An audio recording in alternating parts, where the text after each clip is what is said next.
Maayong hapon, Mindanao. Ako si Sara Hilomen Velasco.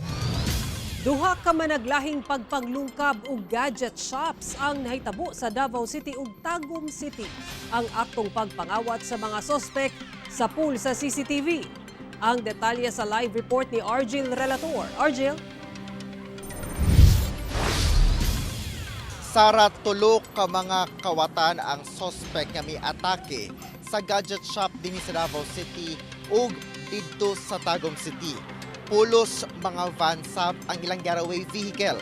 Sa Tagum City nga insidente, mukabat na sa 150,000 pesos ang reward na ihatag sa kung kinsa man ang makatudlo sa mga sospek.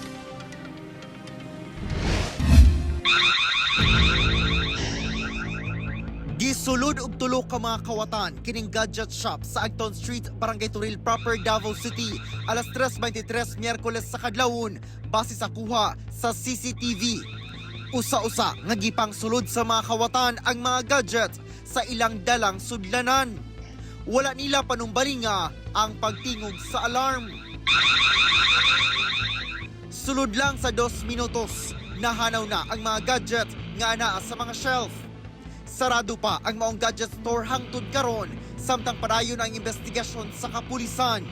Sumala sa Turil Police Station, 101 ka unit sa mahalong brand sa cellphone ang natangag sa mga kawatan nga mobalor sa sobra 1.8 million pesos o cash nga 24,500 pesos. Walo ang mga sospek nga sakay sa usa ka van base sa kuha sa ubang CCTV sa lugar.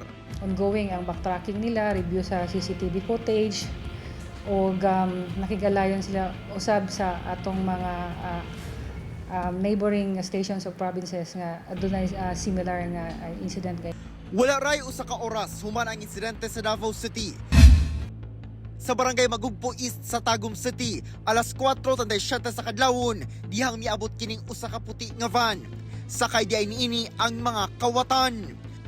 Gigamitan og tools ang pagguba sa kandado, samtang ang usa ka suspect gipalong ang suga. Yano ra nilang nasaka ang roll-up door. Tulusab ka mga suspect ang nisulod sa tindahan. Paspas nilang gilimas ang mga gadget. Dayon gawas. Sumala sa Tagum City Police Station, mukabat sa 1.4 million pesos ang kantidad sa gikawat ng mga gadget.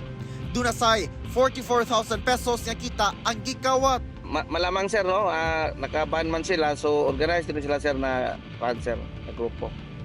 Ang tag-iya sa maong tindahan muhatag og 100,000 pesos nga reward sa kung kinsa man ang makahatag og lehitimong impormasyon labot sa identity o kung asa man karon ang mga suspect.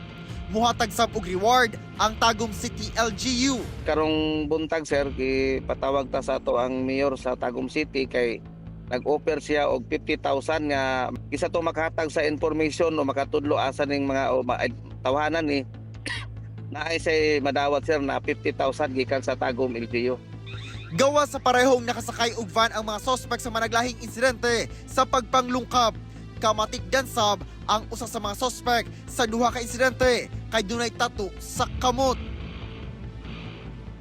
Sara, ginaimbestigahan na karon sa kapulisan kung samang grupo ba ang miatake sa gadget shop din sa Davao City o sa Tagum City. Sara. Okay, daghang salamat, Argil Relator.